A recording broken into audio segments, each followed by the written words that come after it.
Bismillahirrahmanirrahim. Assalamualaikum warahmatullahi wabarakatuh.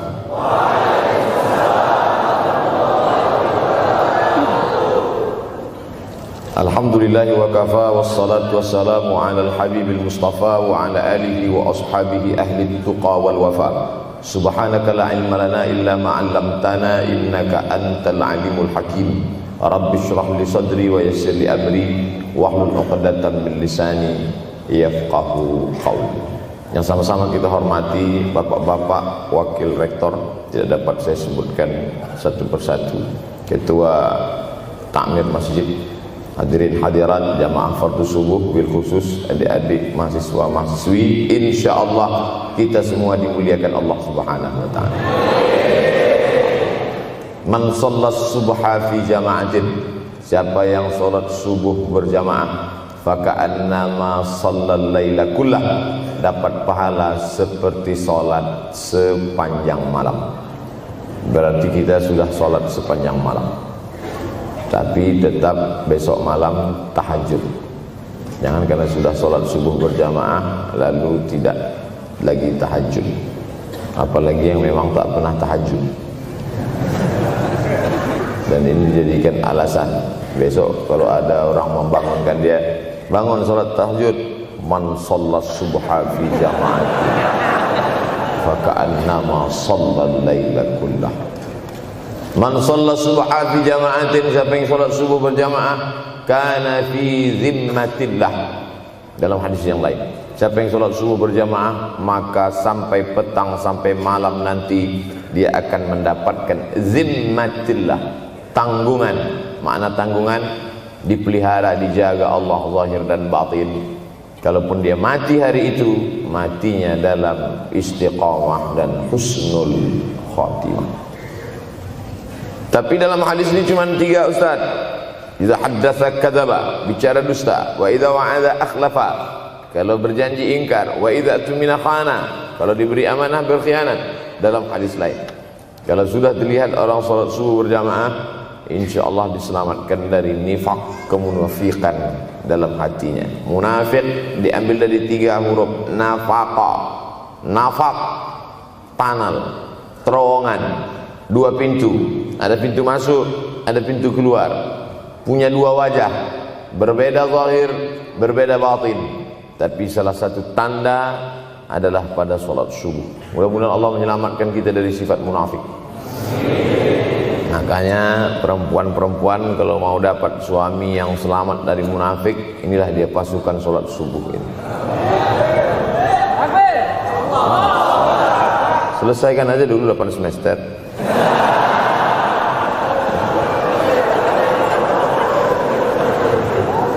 Imam Abu Ja'far Al-Barzanji menulis dalam syairnya, walamma tamma min hamlihi, ketika sempurna hamil Aminah, syahrani 2 bulan, ala ashhuril aqwalil marwiyah, menurut riwayat yang masyhur, tufiya bil madinatil munawwarati abuhu Abdullah, meninggallah abuhu, bapaknya, bapak Nabi Muhammad SAW, Abdullah bin Abdul Muttalib bin Hashim bin Abdi Manaf bin Qusay, di kota Al-Madinah Al-Munawwarah. Ketika itu usia Nabi 2 bulan dalam kandungan. Setelah itu Nabi SAW pun lahir, dibesarkan dalam peluk cium kasih sayang Aminah. Lalu kemudian pada usia lebih kurang 4 tahun dibawa lagi ziarah ke makam ayahnya. Dan dalam perjalanan pulang dari ziarah itu meninggal pula Aminah. Apa pelajaran yang ingin diambil dari kematian ayah dan ibu Nabi ini? Banyak analisa sesuai dengan ilmu orang masing-masing. Bagi psikolog yang katanya pengaruh akal manusia itu dipengaruhi 4, maka kata mereka manusia ini berpikir itu dipengaruhi oleh pertama ayah, yang kedua ibu, yang ketiga bacaan, yang keempat lingkungan. Maka Allah ingin membersihkan Nabi Muhammad sallallahu alaihi wasallam dari 4 ini.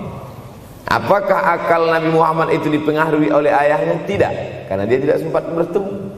Apakah Nabi Muhammad SAW itu akalnya dipengaruhi oleh ibunya? Tidak, karena 4 tahun sudah meninggal dunia. Apakah Nabi Muhammad SAW itu dipengaruhi oleh bacaannya? Tidak, karena Nabi tidak bisa membaca. Walladzi ba'atsa fil ummiyina rasulan minhum. Allah yang mengutus dia kepada umat yang ummi, la yaktub wa la yaqra, tak menulis dan tidak membaca. Minhum, dan dia bagian dari mereka, dia juga tidak bisa tulis baca. Apakah Nabi Muhammad SAW itu dipengaruhi oleh lingkungannya? Tidak, karena di lingkungannya zina begitu bebas, tipu muslihat, dan dia tetap dengan jati dirinya bergelar Al-Amin, orang yang paling amanah menurut para psikolog. Tapi ada analisa lain. Mengapa ayahnya meninggal ketika dia berusia 2 bulan dalam kandungan, dan belum sempat pula dia mendapatkan kasih sayang seorang ibu? Di situ pula dia meninggal dunia, ibunya saat dia berusia 4 tahun. Maka salah satu analisanya adalah Allah ingin menjaga Nabi Muhammad SAW tidak sempat durhaka pada ayah dan ibunya, karena orang yang durhaka tak layak menjadi Rasul utusan Allah Subhanahu wa ta'ala. Makanya sehebat-hebatnya bapak Nabi Ibrahim bernama Azar. Apa kata Azar? Wa idh qala Ibrahimu li abihi Azara. Ingatlah ketika Ibrahim berkata kepada bapaknya Azar, atattakhidhu asnaman alihah. Mengapa engkau menjadikan berhala ini sebagai Tuhan, wahai bapakku Azar? Apa jawab Azar? La illam tantahi, kalau kau tidak berhenti menceramahi saya, la arjumannaka, aku lempar engkau pakai batu. Wahjurni maliya, tinggalkan aku untuk waktu yang sangat lama. Pergi sana, kata Azar. Apa jawab Nabi Ibrahim alaihissalam? Salamun alaika, selamat untukmu wahai ayahku Azar. Aku akan memohonkan astaghfirulaka rabbi, memohonkan ampun kepada Allah dosa-dosamu supaya diampunkan Allah. Innahu kana bi hafiyya, sesungguhnya Allah amat sangat sayang dan mengabulkan doa-doa. Nabi Ibrahim sempat bertemu dan tidak melawan. Tapi Nabi Muhammad SAW beda dengan Nabi Ibrahim. Allah buat Ibrahim tidak melawan, tapi ayahnya menjadi durhaka kepada anak. Sedangkan Nabi Muhammad SAW dua-dua dan dijaga Allah Subhanahu wa ta'ala. Nabi Muhammad dijaga sehingga tidak sempat durhaka kepada Abdullah dan Aminah, dan Allah pula menjaga Abdullah, menjaga Aminah, sehingga tidak sempat menyakiti manusia yang paling mulia, Nabi besar Muhammad sallallahu alaihi wasallam. Saya tidak memilah-milih nabi-nabi, karena kita memang tidak boleh la nufarriqu baina ahadim mir rusulih. Kita tidak boleh membeda-bedakan antara satu nabi dengan nabi yang lain. Lalu yang membedakan itu siapa? Allah Subhanahu wa ta'ala. Dari cara panggilnya saja berbeda. Kalau Nabi Adam dipanggil Allah, ya Adam uskun anta wa zawjukal jannah. Nabi Yahya dipanggil Allah, ya Yahya khudhil kitaba biquwwah. Nabi Isa dipanggil Allah, ya Isa inni istafaituka 'alan nas. Tapi Nabi Muhammad sallallahu alaihi wasallam, Allah tidak pernah manggil dia ya Muhammad. Allah panggil dia dengan 2 sebutan. Pertama, ya ayyuhar rasulu balligh, wahai rasul. Dalam panggilannya yang lain, ya ayyuhan nabiyyu jahidil kuffar. Bukan kita yang membedakan, Allah yang membedakan cara panggilan untuk Muhammad sallallahu alaihi wasallam. Begitu juga dengan berdoa. Kalau Nabi Musa alaihissalam, dia yang berdoa, Rabbis shrahli sadri, lapangkan dadaku, wa yassirli amri, mudahkan urusanku. Tapi Nabi Muhammad tidak berdoa, Allah langsung memberi. Apa kata Allah? Alam nashrah laka sadrak. Apakah belum kulapangkan dadamu? Wa rafa'na laka dzikrak, kami angkat beban. Allazi anqadha dhahrak, yang membebani pundakmu. Belum dia berdoa, sudah dikabulkan Allah, karena janji Allah kepada dia, wala saufa yu'tika rabbuka fatarda. Apapun yang kau mau akan kuberi.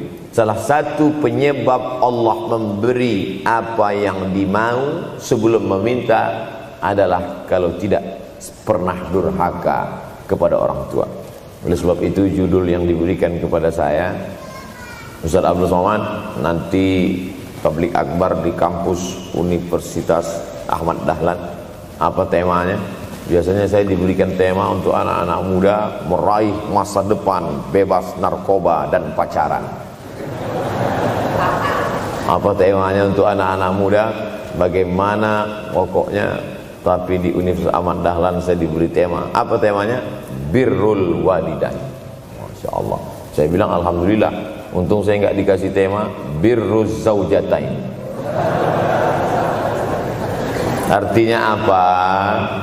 Sehebat apapun prestasi akademikmu, kalau sampai tidak memuliakan orang tua, hampa di hadapan Allah Subhanahu wa ta'ala. Ada seorang laki-laki, kata Nabi, kalau nanti dia datang kemari minta doa sama dia karena doanya makbul. Sahabat heran, karena sahabat itu definisinya man laqiyan Nabi sallallahu alaihi wasallam wa amana bihi wa mata 'alal Islam. 3 definisi sahabat. Orang yang berjumpa dengan Nabi, beriman dengan Nabi, dan matinya dalam keadaan Islam. Maka itu disebut dengan sahabat menurut ilmu hadis. Makanya ketika saya menjelaskan itu ke mahasiswa, Aisyah yang merupakan sahabat Nabi, komplain mahasiswa. Mohon maaf Ustaz keliru. Aisyah itu bukan sahabat tapi istrinya. Kita bicara ilmu hadis. Makna sahabat, man laqiyan Nabi, berjumpa dengan Nabi, wa amana bihi, beriman dengan Nabi, wa mata 'alal Islam, mati dalam keadaan Islam. Abu Lahab ketemu dengan Nabi tapi tidak beriman dengan Nabi dan mati dalam keadaan kafir, maka tidak masuk golongan sahabat. Tapi ini ada seorang laki-laki hidup sezaman dengan Nabi dan Nabi mengenal dia, dan Nabi berpesan nanti kalau dia datang ke kota Madinah minta doa dari mulutnya karena doanya dikabulkan Allah Subhanahu wa ta'ala. Sahabat heran, kami yang hidup bersama engkau, kami yang berperang bersama engkau, kami yang sholat di Masjid Nabawi bersama engkau, kenapa doa dia lebih makbul daripada kami? Malah kami meminta doa dari mulut dia. Tapi tidak boleh membantah dan melawan Nabi. Pokoknya nanti kalau dia datang kemari minta doa kepada dia. Setelah Nabi Muhammad SAW meninggal dunia, laki-laki itu pun sampai ke kota Madinah, berjumpa dengan sahabat. Sesuai dengan yang dijanjikan Nabi, mereka pun meminta doa kepada dia. Namanya Uwais Al-Qarni. Makanya Uwais Al-Qarni tidak ada masuk dalam buku biografi sahabat. Kalau mau mencari biografi sahabat Nabi, buka kitab namanya Al-Isabah fi Tamyizis Sahabah, atau baca juga Usudul Ghabah fi Ma'rifatis Sahabah, atau baca juga Al-Isti'ab fi Ma'rifatil Ashab. Itu memang buku biografi isinya sahabat Nabi semua. Sahabat Nabi klasifikasi. Yang pertama, Al-Ashra Al-Mubasysyaruna bil Jannah, 10 sahabat yang dijamin masuk surga. Level kedua, sahabat Nabi yang ikut perang Badar. Berikutnya, sahabat Nabi yang masuk Islam sebelum hijrah. Berikutnya, barulah ujung sahabat Nabi masuk Islamnya setelah hijrah, setelah Islam kuat, barulah dia masuk Islam. Tapi nama Uwais Al-Qarni tidak ada di dalam, karena dia tidak cukup syarat untuk menjadi sahabat, karena dia tidak pernah berjumpa langsung dengan Nabi Muhammad sallallahu alaihi wasallam. Tapi kenapa doanya makbul? Ternyata dia tidak berjumpa dengan Nabi bukan karena dengki, bukan karena musuh, bukan karena tidak beriman.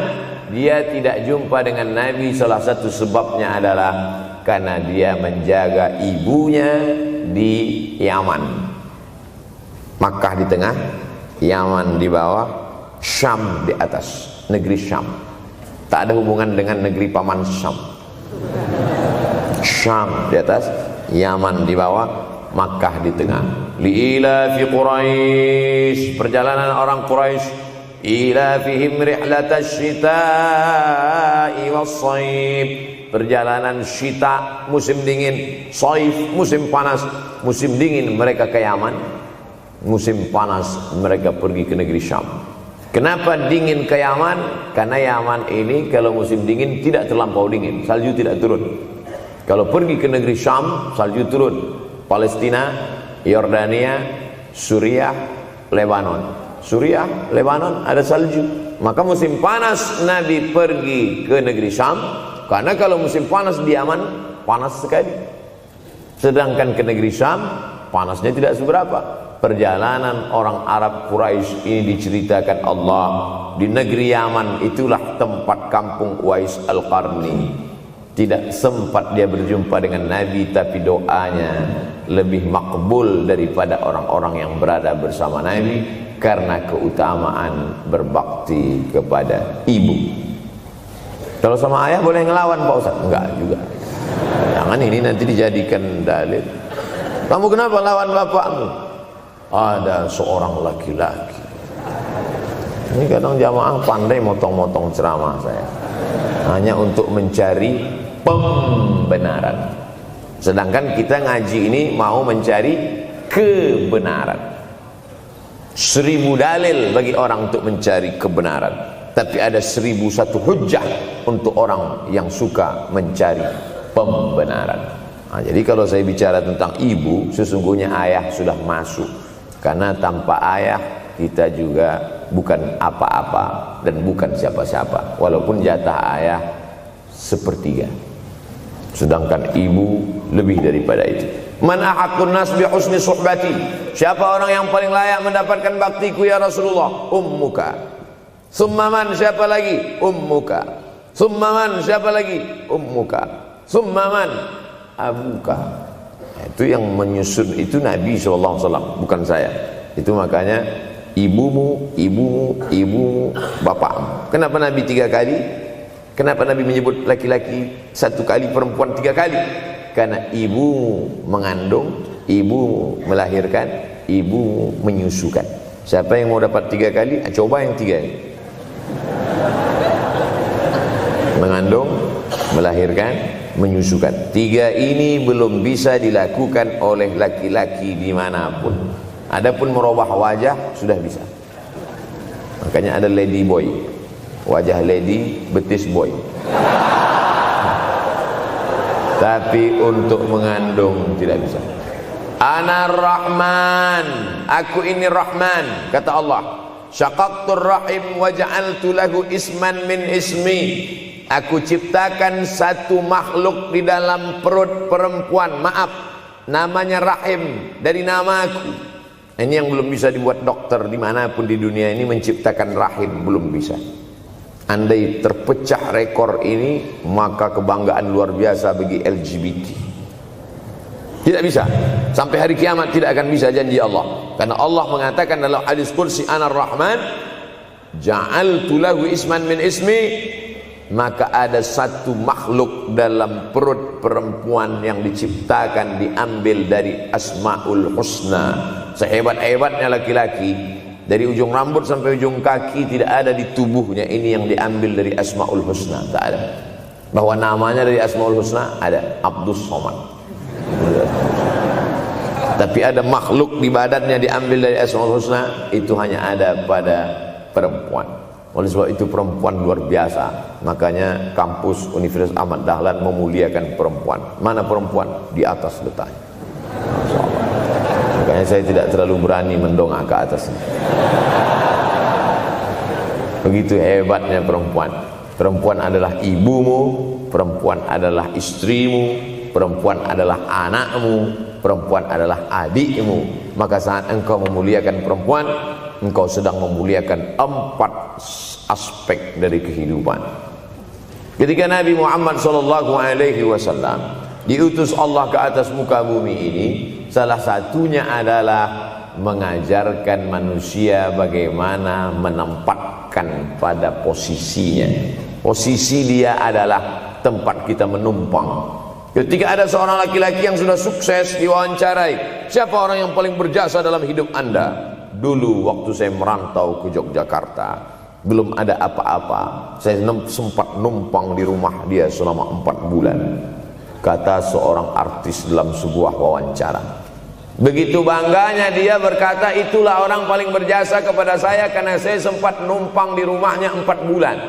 Tapi ada yang dia lupa, bukan rumahnya yang kau tumpang, bukan ruang tamunya yang kau diami, sempat numpang di perutnya 9 bulan 10 hari.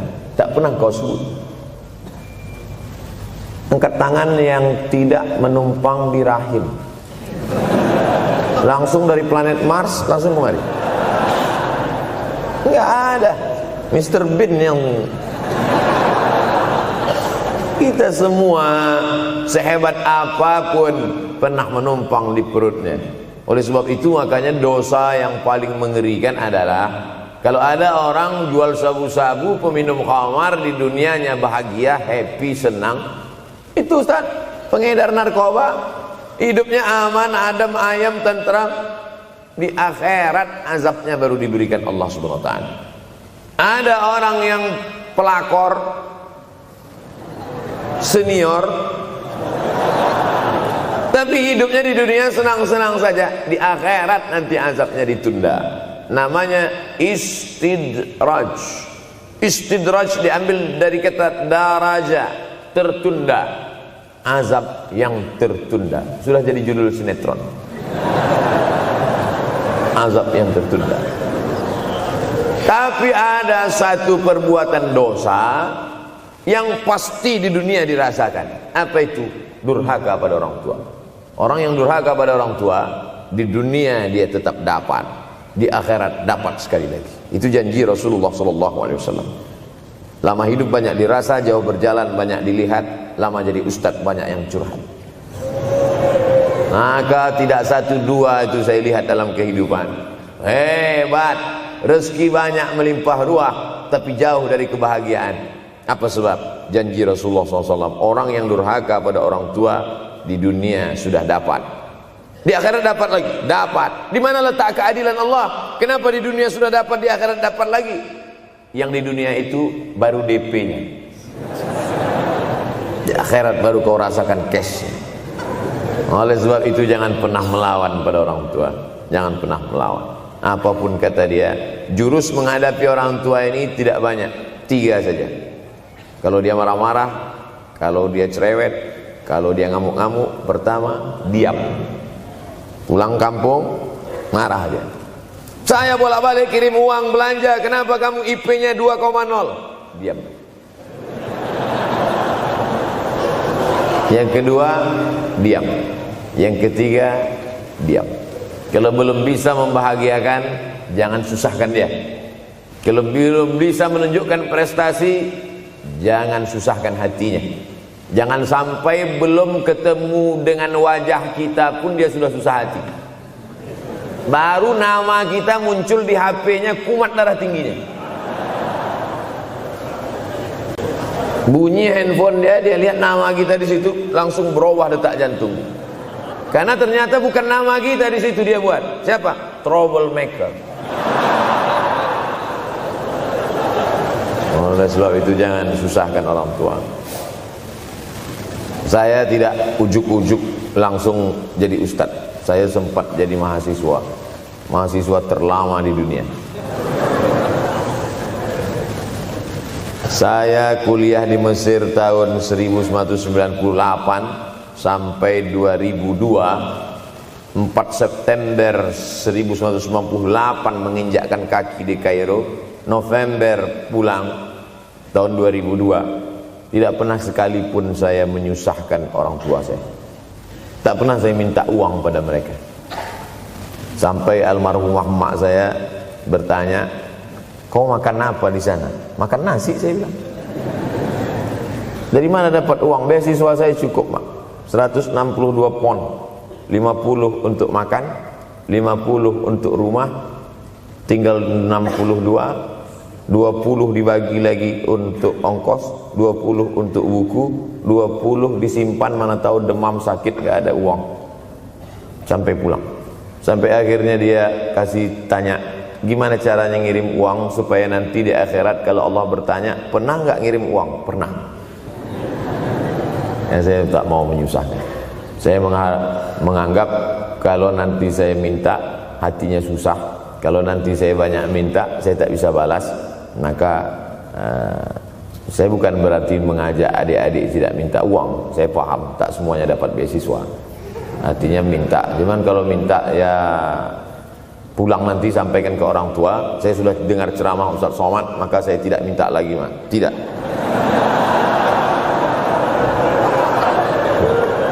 Tapi tolong dirapel setahun sekali aja.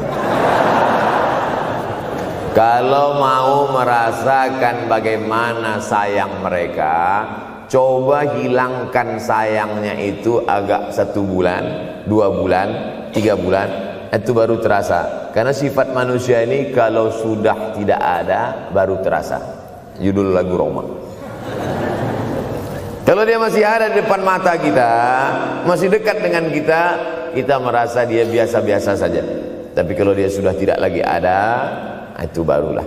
Oleh sebab itu coba kalau mau merasakan, kasih tahu dia, papa, mama, untuk biaya kuliah saya 1 semester ini tolong jangan kasih dulu.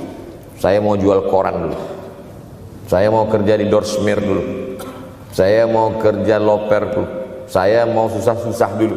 Seketika saat kita tahu susahnya itu, tetes peluh keringat, air mata, di situ baru kita tahu, oh ternyata perjuangan mereka ini luar biasa.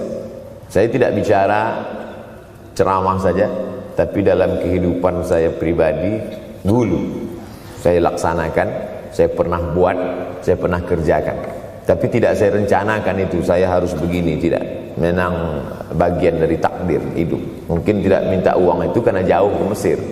Kalau seandainya dekat, sering juga minta. Nah, memang dikondisikan saya untuk terbang jauh ke Mesir, lalu kemudian setelah jauh itu tidak meminta, tapi kemudian setelah pulang berjumpa, sempat bersama orang tua.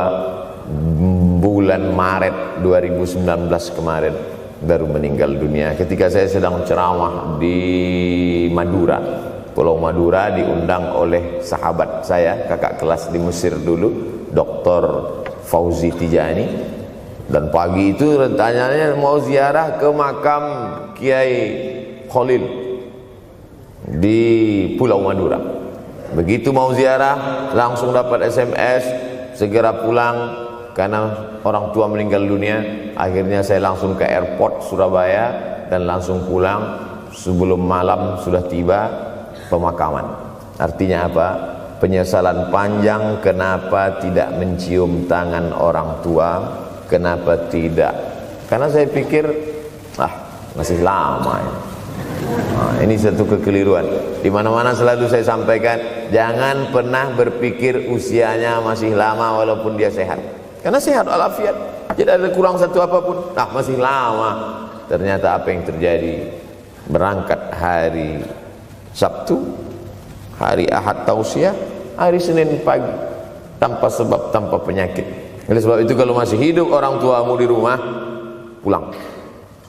Tapi jangan ini jadikan alasan. Besok enggak masuk kelas, kemana? Pulang semua.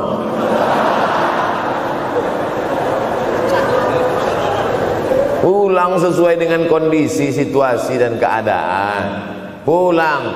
Kalau masih bisa membahagiakan dia apa makanan kesukaannya, belikan. Suka makan apa dia? Belikan. Itu yang dia inginkan.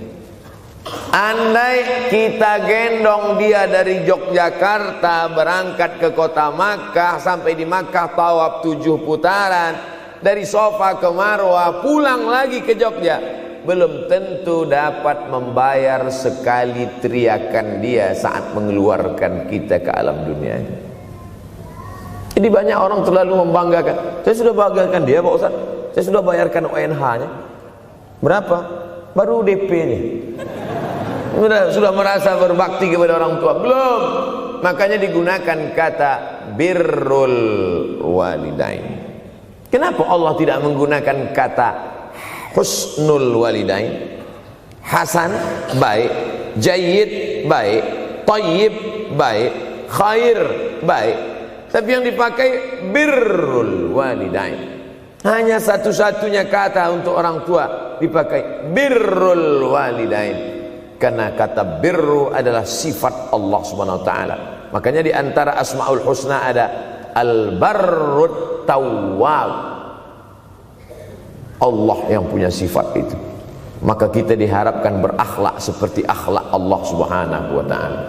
Addabani Rabbi fa ahsana ta'dili. Allah mendidik aku menjadi beradab sehingga adabku penuh. Allah Subhanahu wa taala tidak ada puji Nabi Muhammad SAW. Hai Muhammad yang salat tahajudnya sampai kakinya bengkak. Hai Muhammad yang hajinya tidak ada. Apa kata pujian Allah untuk Nabi Muhammad SAW? Wa innaka la'ala khuluqin azim. Akhlak agung dan mulia. Oleh sebab itu tak ada gunanya prestasi S1, S2, S3, postdoktoral, profesor kalau tidak berbakti kepada orang tua. Makanya orang tua itu levelnya langsung setelah Allah. Wa qadha rabbuka alla ta'budu illa iyyah. Langsung wa bil walidaini ihsana. Ihsan. Lihat lagi penggunaan kata ihsan dalam hadis Nabi. Jibril alaihissalam datang, rambutnya tidak berdebu, bajunya sangat putih bersih, tapi tidak ada orang yang kenal. Diriwayatkan oleh Sayyidina Umar ibn al-Khattab radhiyallahu anhu, aku melihat ada seorang laki-laki rambutnya sangat hitam dan bajunya sangat putih, tapi kami tidak ada yang kenal. Ini tiga indikasi ini menunjukkan kebingungan. Kalau ada orang rambutnya sangat hitam dan kita kenal, berarti dia memang orang situ, memang tinggalnya di situ. Tapi dia kalau orang perantau, rambutnya pasti berdebu karena tinggal di gurun pasir. Sekarang kan banyak tuh anak-anak muda yang rambutnya berdebu. Itu berarti orang jauh, bukan orang Jogja. Bajunya sangat putih, tapi kami tidak kenal. Kalau bajunya agak-agak kotor, berarti dia musafir. Pantas kalau kita tidak kenal. Tapi bajunya sangat putih, berarti dia memang orang situ. Tapi kami tidak kenal. Kata Umar bin Khattab, rambutnya sangat hitam, bajunya sangat putih, tapi kami tidak kenal. Dan dia duduk berhadapan dengan Nabi, lututnya dekat dengan lutut Nabi, tapi kami tidak kenal. Dia bertanya tentang iman, dia bertanya tentang Islam, dia bertanya tentang ihsan. Setelah selesai baru Nabi bertanya, Umar, ya, kamu tahu siapa tadi yang datang bertanya tentang iman, Islam dan ihsan itu? Tidak, Jibril yu'allimukum dinakum. Tadi yang datang itu adalah Jibril alaihissalam. Orang selevel Umar bin Khattab tidak kenal Jibril. Ada orang Indonesia baru ketemu Jibril.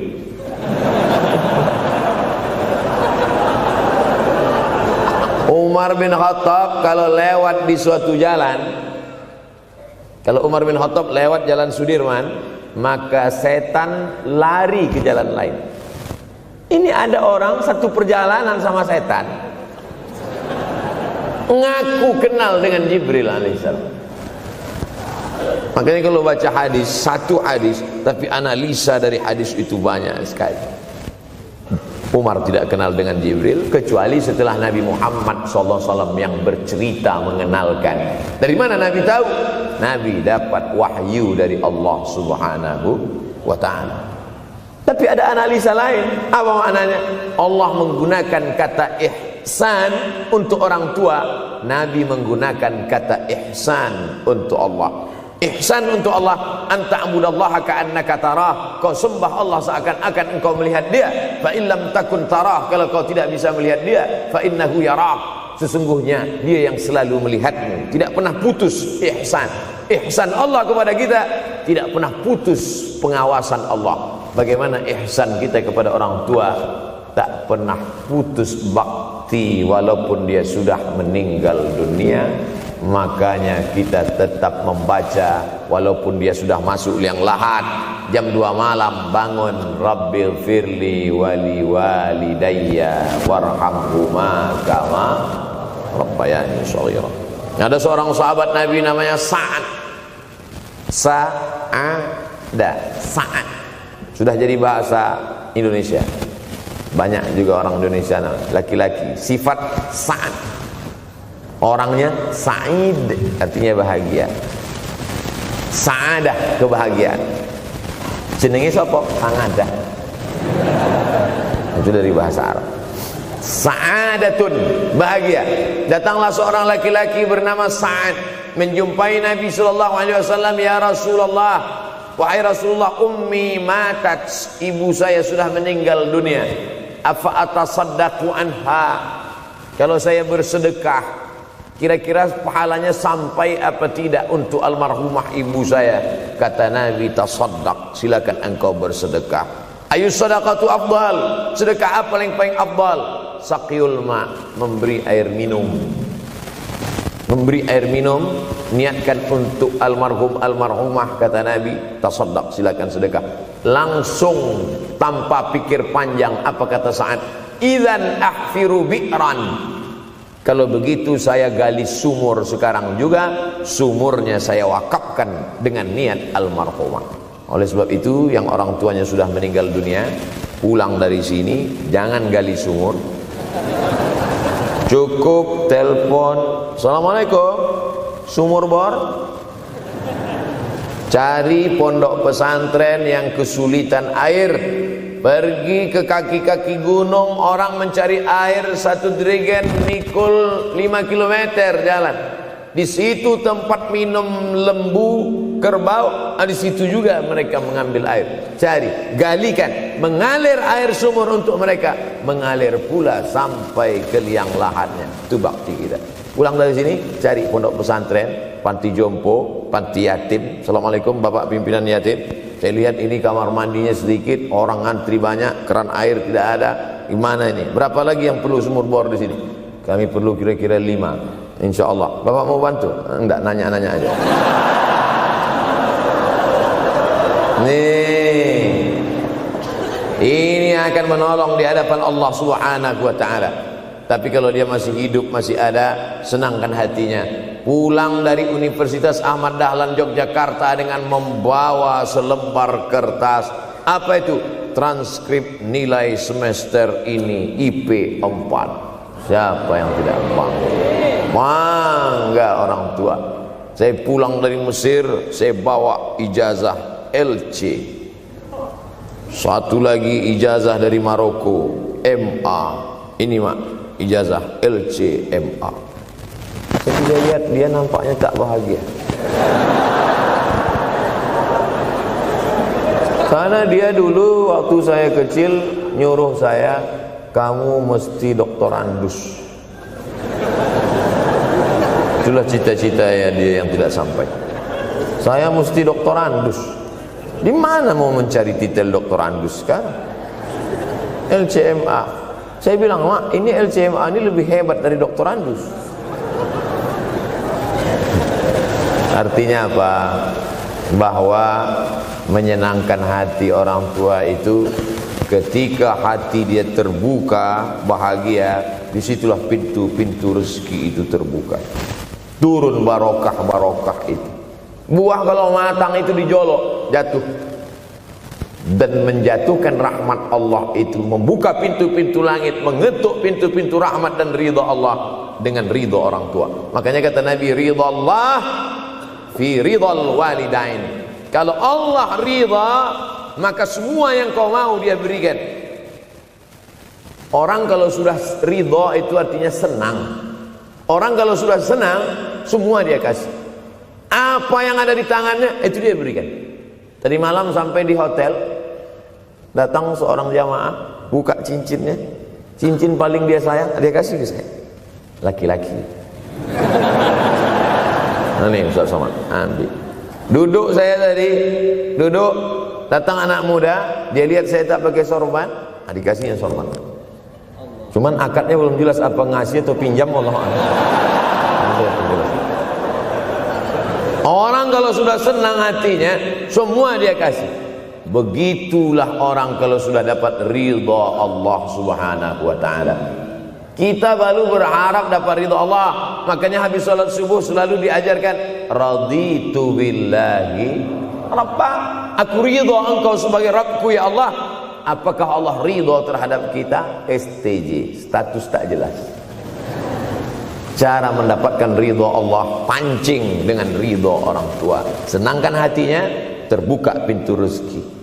Makanya sulit hidup kita, sempit. Dari kerut kening kita udah kelihatan. Kenapa? Karena tidak ada ridha Allah akibat tidak pernah menyenangkan hati orang tua. Senangkan orang tuamu, jadikan dia seperti raja, maka rezekimu akan melimpah seperti rezeki raja-raja. Bukan hadis Nabi, dapat saya dari grup WhatsApp. Senangkan saja hatinya, apa yang dia mau beri, tapi dengan cara yang halal. Nah, ini harus dalam kurung syarat dan ketentuan berlaku. Jangan gara-gara ceramah ini nanti pulang kalian ke rumah, papa, mama, ini ada mobil, ini ada rumah, ini berangkat pergi haji. Wow, orang tua senang, 2 bulan masuk KPK. Innallaha thayyibun, Allah maha suci, la yaqbalu illa thayyiban. Allah tidak menerima kecuali yang suci-suci saja. Wa anfiqu, berinfaklah. Wa anfiqu, bersedekahlah. Wa anfiqu, berwakaflah. Wa anfiqu, berzakatlah. Min thayyibat, yang baik-baik. Yang tidak baik tidak diterima Allah Subhanahu wa taala. Kamu lagi ngapain? Nyuci. Lagi ngapain? Nyuci. Pakai air apa? Air kencing.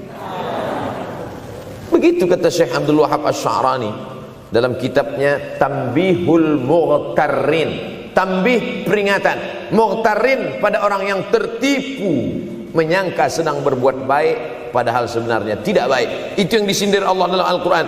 Wa yahsabuna annahum yuhsinuna sun'a.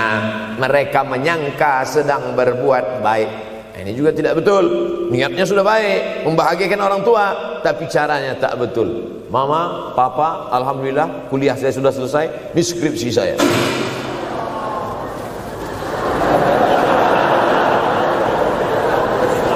Masya Allah. Bayangkan kalau kiamat tiba-tiba terjadi.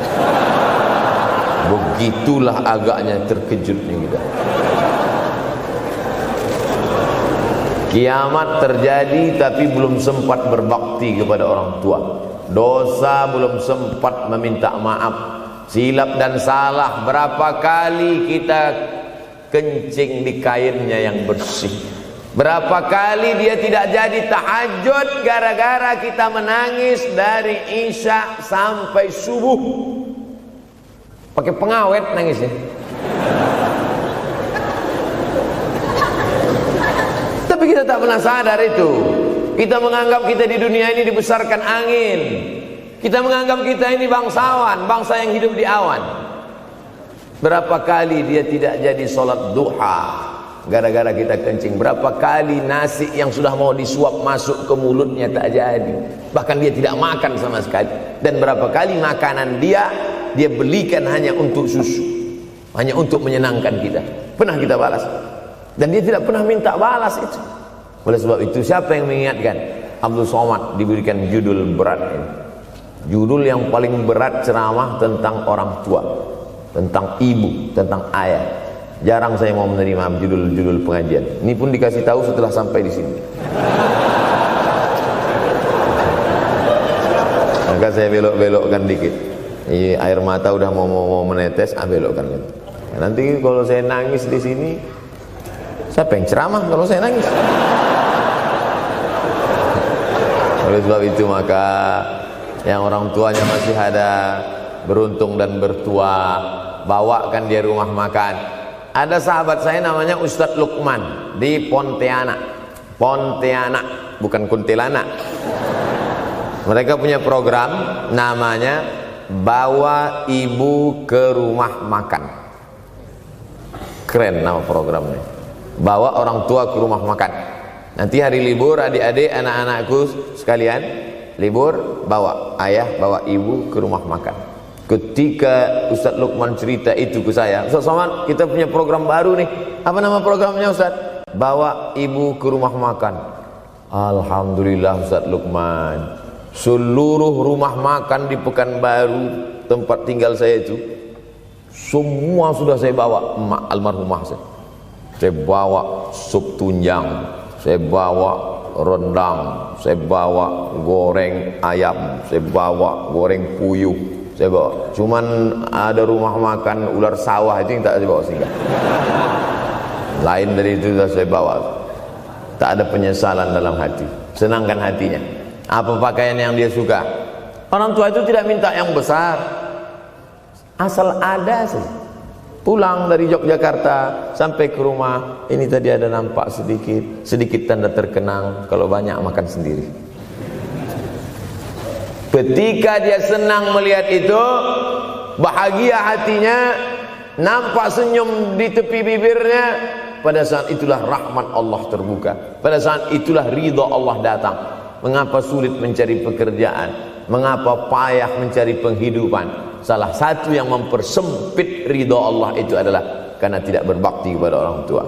Oleh sebab itu maka judul tema yang diberikan birrul walidain, berbakti kepada orang tua, bahagiakan. Ini ada juga ini anak-anak yang sudah sukses ini, papa, mama sudah meninggal, papa jangan risau, silakan terbang ke Yogyakarta, ada adik di sana, silakan terbang ke Surabaya, ada kakak di sana, silakan terbang ke Kuala Lumpur, ada keluarga di sana, jangan hiraukan. Kata bapaknya, kalian terbangku saja kalian pikirkan, kemana aku hinggap tak kalian pikirkan. Ada sebagian orang ketika ibunya meninggal dunia, marah dia, mengamuk dia anggap kebahagiaan itu sudah hilang, padahal membahagiakan orang tua dua-dua adalah tanggung jawab kita. Kalau dua-duanya sudah tidak ada Pak Ustadz, masih ada keluarga. Ada keluarga. Al-khalah bimasabatil saudara ibu, kakak ibu, adik ibu, sama seperti ibu. Sambung lagi silaturahim, buat dia senang, buat dia bahagia. Man ahabba yubsatalahu fi rizqihi, siapa yang mau lapang rezekinya, wa yunsa'alahu fi azarihi, dipanjangkan umurnya, falyasil rahimahu, hendaklah dia menyambung tali silaturahim. Saya ceramah di satu kota. Sampai di kota itu saya melihat rumah besar, megah, mewah, seperti istana. Cuman saya segan mau nanya, nggak mungkin saya tanya, Pak, ini hasil dari apa? Saya tengok, saya ngangguk. Kawan-kawan saya yang ikut di situ seperti ngelihat kucing semua. Mantap.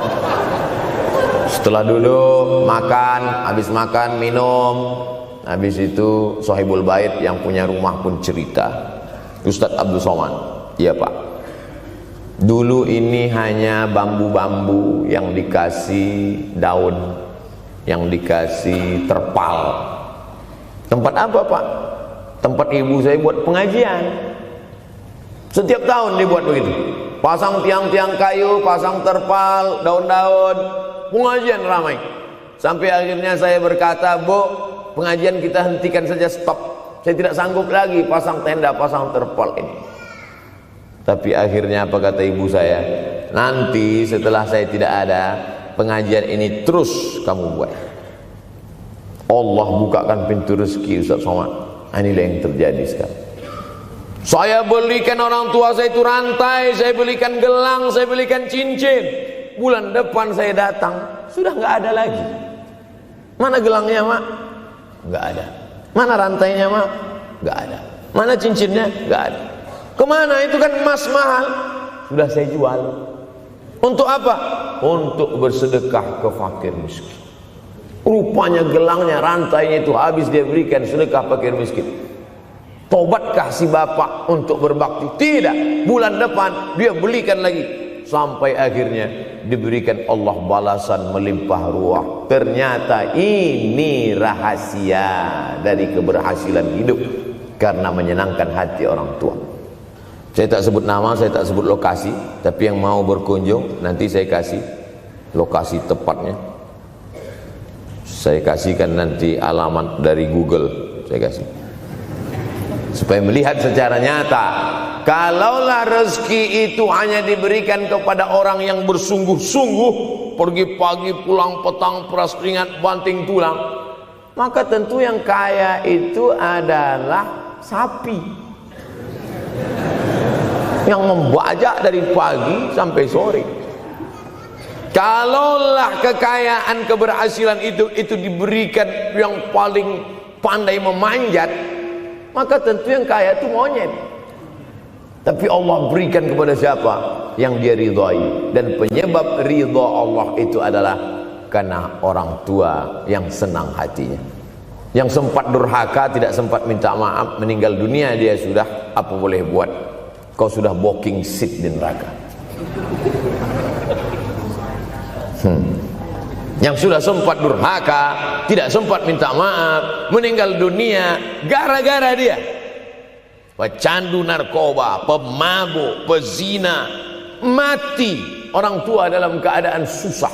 Berapa kali saya ketemu ibu-ibu selesai pengajian, pergi saya ke tempat parkir, ibu tua 70 tahun menangis. Ibu nangis kenapa bu? Anak saya Pak Ustadz. Kenapa dia? Disuruhnya saya jual tanah. Mama jual tanah. Untuk apa mama megang tanah? Udah tua aja pun jual. Mestinya anak itu yang menyenangkan hatinya di hari tuanya, bukan malah menyuruh jual tanahnya. Jual tanah supaya dia bisa bangun rumah, jual tanah supaya dia bisa menyekolahkan anak-anaknya. Na'udzubillah. Sudahlah tidak membahagiakan, malah menyusahkan. Ustaz, anak saya nyuruh saya jual tanah saya supaya dia senang, supaya dia dapat duit. Gimana nih Pak Ustaz? Mungkin si ibu berharap saya menjawab, ibu sabar aja ya bu, sabar ya. Ibu salah tanya bu. Kalau mau sabar cari ustadz lain, ada spesialis sabar, bukan saya. Begitu dia kasih tahu, anak saya maksa saya jual tanah saya, Pak Ustadz gimana? Mana alamat rumah anaknya? Mana? Saya mau datang. Mana? Anak durhaka, neraka jahanam tempat kau.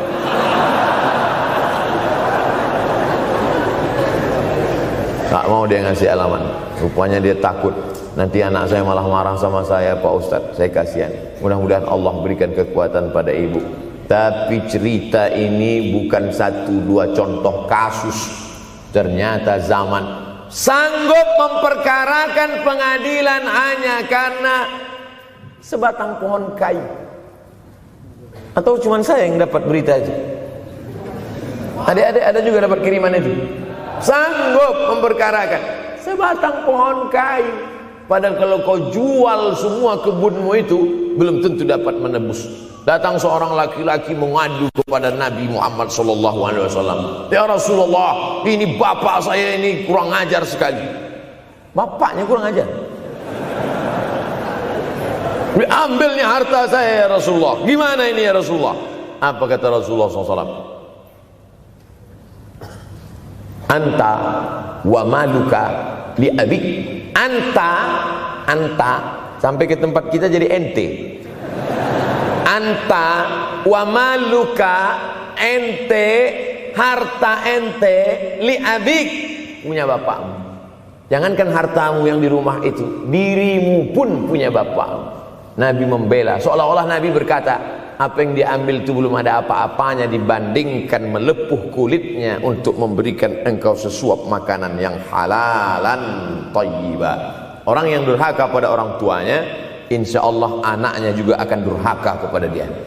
Oleh sebab itu maka jangan pernah durhaka. Kalau sempat durhaka lalu kemudian meninggal dunia dia Pak Ustaz, sudah meninggal pun tetap masih bisa berbakti. Pertama dengan doa, kedua dengan sodakoh. Kalau kebetulan rezeki banyak sodakoh. Kalau tidak ada rezeki melimpah, doa. Bangun malam, Rabbi firli wali walidayya warhamhuma kama Rabbi firli, ya Tuhanku ampunkan aku, wali walidayya, ibu dan ayahku, warhamhuma, sayangi mereka berdua, kama, sebagaimana Rabbayani shaghira, sebagaimana mereka mendidik aku. Coba kita lihat susunan kalimatnya, seperti ada kekeliruan kalimat. Na'udzubillah, mana mungkin kalimat Allah keliru. Allah ingin menegur kita, sayangi mereka sebagaimana mereka mendidik aku. Mestinya kalimatnya kan tidak begitu, sayangi mereka sebagaimana mereka menyayangi aku. Tapi ternyata sayang belum tentu mendidik, tapi mendidik pasti sayang. Karena bunyi kalimatnya, sebagaimana mereka mendidik aku. Jadi banyak juga anak-anak ini tidak sayang karena salah didik. Disangka sayang itu dengan ngasih motor, disangka sayang itu dengan ngasih gadget, disangka sayang itu dengan ngasih transfer uang yang berlebihan. belum tentu sayang. Dulu ada insinyur arsitek yang membangun salah satu rumah keluarga saya. Kuliahnya di Jogja. Cerita dia, dulu saya kuliah di Jogja, Ustadz Abdul Somad, insinyur. Terus teman kami sakit di kos-kosan. Kami bingung mau nelpon siapa. Akhirnya datang mobil mewah, parkir polisi, tentara, ramai. Barulah kami tahu rupanya dia anak menteri.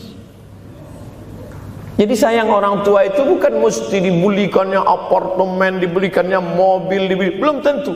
Boleh jadi itu justru menjerumuskan anak. Diberikan apartemen, diberikan mobil mewah, habis 2 bulan kena virus HIV AIDS. Tapi kalau dibuatnya kita jauh, saya yakin adik-adik kuliah di Universitas Ahmad Dahlan, ada yang dari timur Indonesia, ada yang dari Sumatera, lalu kemudian di tengah kesendirian, belum makan, uang kos belum bayar, transfer macet, datang setan berbisik, hei, sebetulnya kau anak yatim piatu yang dibuang. Bukan. Orang tuamu bukan tidak sayang, dia hanya sedang ingin mendidik supaya engkau menjadi anak yang mandiri. Maka nanti kalau sedang duduk termenung gitu, tiba-tiba datang bisikan, pergilah cari jembatan, terjunlah. Maka saat itu katakan dalam hatimu, lawan, hei setan. Orang tuaku sayang kepadaku, dia hanya ingin supaya aku mandiri. Ada orang tua yang salah didik kepada anak-anak, sampai mengikat tali sepatu pun anak tidak pandai. Baru mau mengikat tali sepatu, sudah diikatkan. Baru mau makan, sudah disuapkan. Akhirnya anak tidak punya keberanian untuk hidup. Harta dia punya, uang dia punya, materi dia ada, satu yang dia tidak punya, tidak ada mental.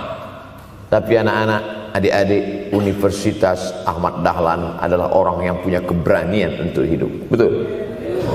Yang di hadapan saya ini, siapa yang tidak punya keberanian hidup? Ini yang jam 5:30 masih belum hidup lagi. Ada ini tidak punya keberanian untuk hidup, hidupnya terlambat.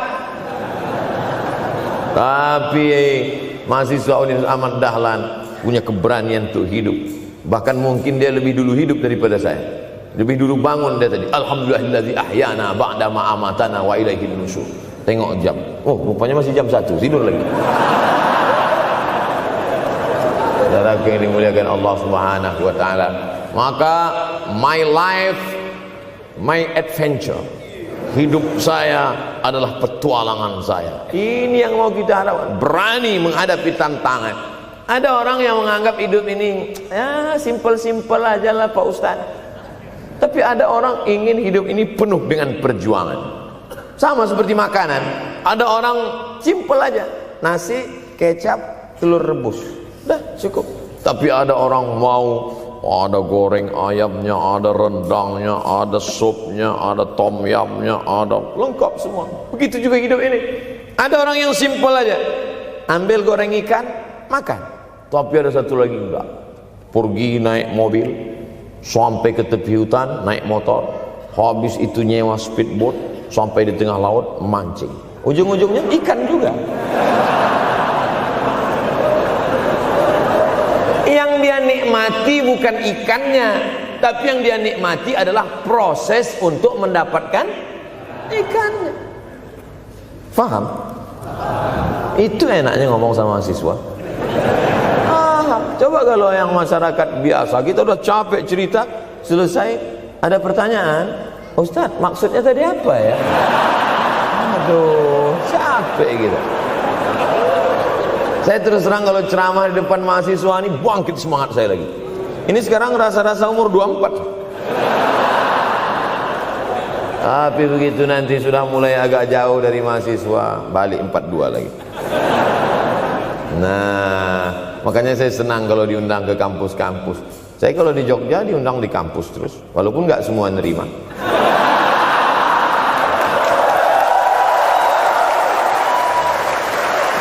Saudara yang dimuliakan Allah Subhanahu wa taala, maka Kita harus sering-sering bersama. Apa ini takbir? Takbir itu ngusir setan.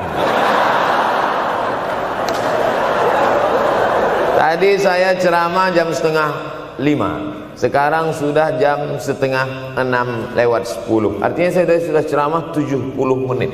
Ini sudah keluar dari kode etik. Karena di mana-mana saya ceramah 60 menit. Kenapa bisa Ustaz Somad ceramah 70 menit di Universitas Ahmad Dahlan ini? Kenapa? Semangat. Semangat yang membuat kita. Padahal berdiri lagi. Tahan, belum sarapan lagi.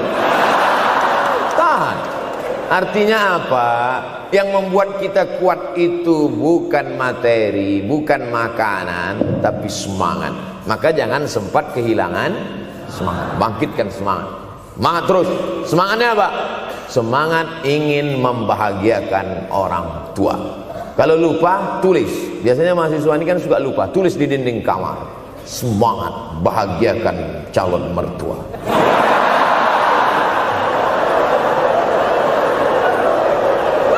Nanti teman kos-kosan datang ngelihat, loh, kata Ustaz Somad kan orang tua, kenapa ente buat mertua? Sedangkan mertuaku saja kebahagiakan, apalagi orang tua.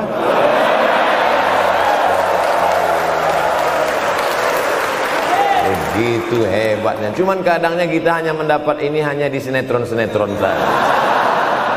Real nyatanya di mana? Datanglah ke Universitas Ahmad Dahlan. Jadi hidup ini harus ada target yang mau dicapai. Banyak orang targetnya nggak benar. Saya ingin menjadi orang yang punya kepribadian, Pak Ustadz. Rumah pribadi, mobil pribadi. Target bahagiakan orang tua. Gaji pertama kalau kerja nanti umroh. Oh, gitu. Ma, doakan. Nanti kalau aku kerja insya Allah gaji pertama nanti memberangkatkan umroh. Syukur-syukur nggak usah diomongkan dulu, kasih surprise. Senang. Mama, ayah, ini gaji pertama. Dia buka, tengok 700.000.